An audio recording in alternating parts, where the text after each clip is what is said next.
নমস্কার, সবাই কেমন আছো? আশা করি ভালো আছো, সুস্থ আছো। তোমাদের আশীর্বাদে আমিও খুব ভালো আছি।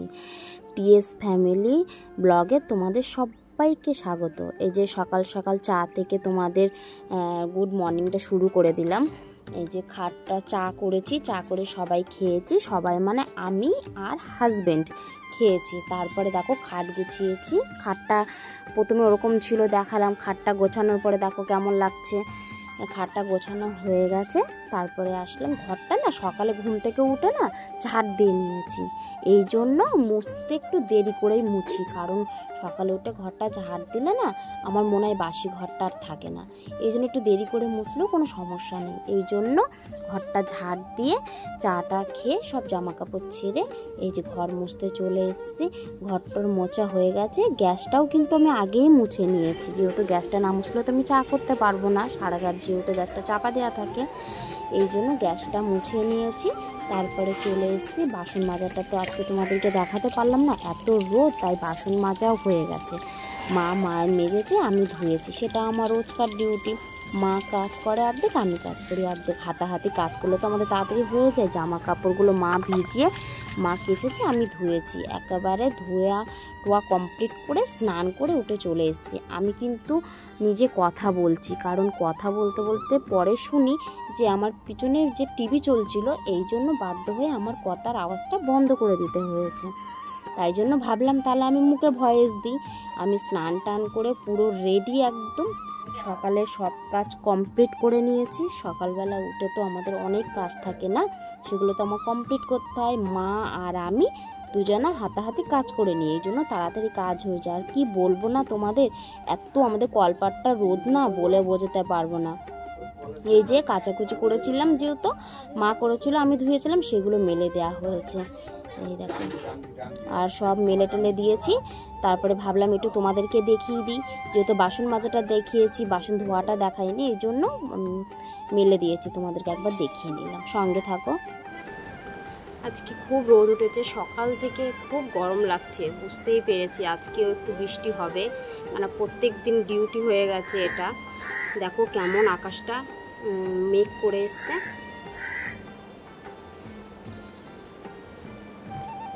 এখন বাজে 11টা বাজতে 5 মিনিট বাকি। তাও দেখো সকাল থেকে এত গরম দিয়েছে, আকাশটা কেমন মেঘলা মেঘলা লাগছে, পুরো গাছের পাতা নড়ছে না। মাঠে দেখো বৃষ্টি হয়েছে, মাঠে জল জমে গেছে। আমরা ওইখানটায় বসি, ওই জায়গাটায় বসি আমরা, জল জমে গেছে ওই জায়গাটা। মেঘলা আকাশ, দেখতে পাবে না অবশ্য। আজকে মাথাটা একটু ঘষলাম, প্রচণ্ড পরিমাণে মাথাটা না নোংরা হয়নি, অ্যাকচুয়ালি ঘাম হয়ে গেছে। ঘামে না পুরো মাথাটা কেমন আঠা আঠা লাগে, এই জন্য একদিন পর পর মাথাটা অবশ্যই ঘষতে হয়।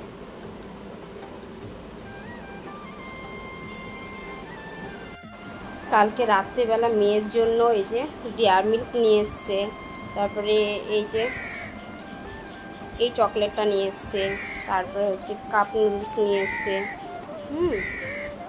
মেয়ের জন্য খাবার নিয়ে এসছে, আর 3-4 প্যাকেট বিরিয়ানি নিয়ে এসছে।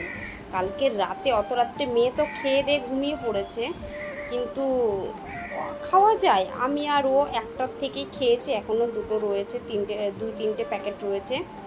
আজকে সেগুলো দুপুরে ওগুলোই খাওয়া দাওয়া হবে। সকালে এগুলো খেতে একদম ভালো লাগে না। একটু ভাত বানিয়েছি গরম গরম, সে ভাত খেয়ে নেব সকালে। মাঠে এসছি, মাঠে বোন এসছে বাড়িতে আমাদের।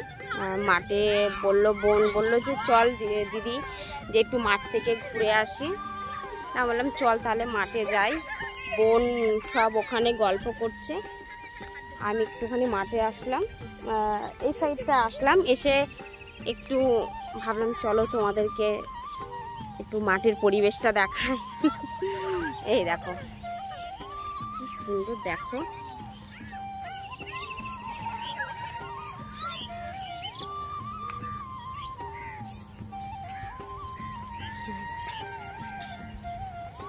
আর ওই যে ও পুচকুটা মাঠের জলের মধ্যে কাদার মধ্যে পা দিয়ে পড়ে গেছিল।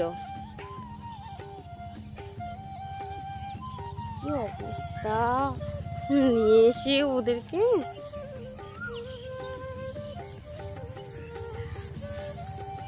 একটু গল্প করব। চলো।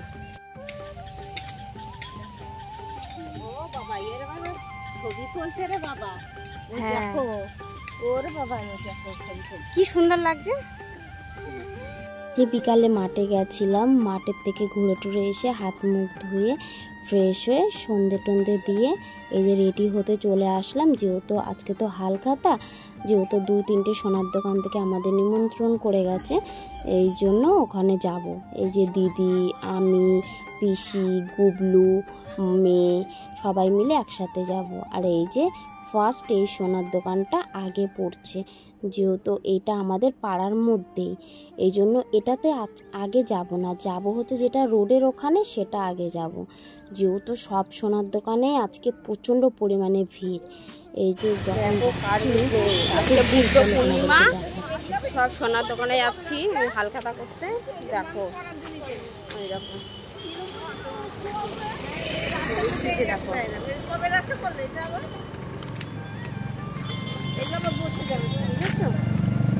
কারেন্ট নাই, এইদিকে কারেন্ট আছে। প্রত্যেকটা সোনার দোকানে ভিড় দেখো, প্রত্যেকটা সোনার দোকানে এত ভিড়।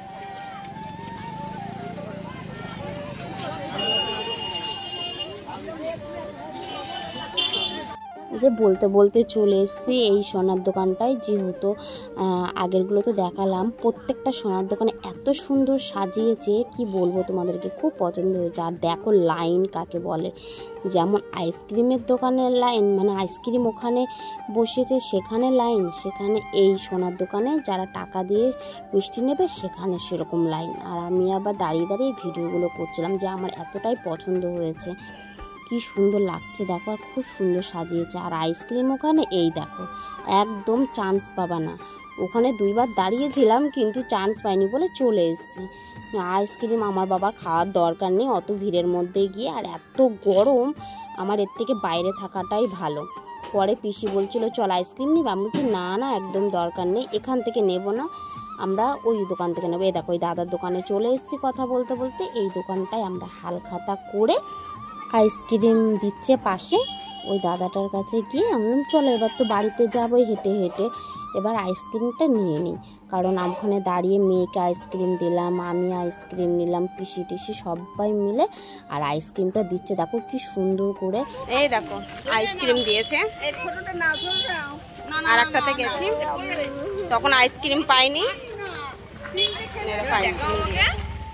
এই দেখো আমি মেয়ে সবাই নিয়েছি, পিসিও নিয়েছে, দিদি পিসি, ওই যে গুবলু। আজ ভিডিওটা এইটুখানি, পরে আসবো নতুন একটা ব্লগ নিয়ে। শুভরাত্রি, তোমরা সবাই ভালো থেকো, সুস্থ থেকো।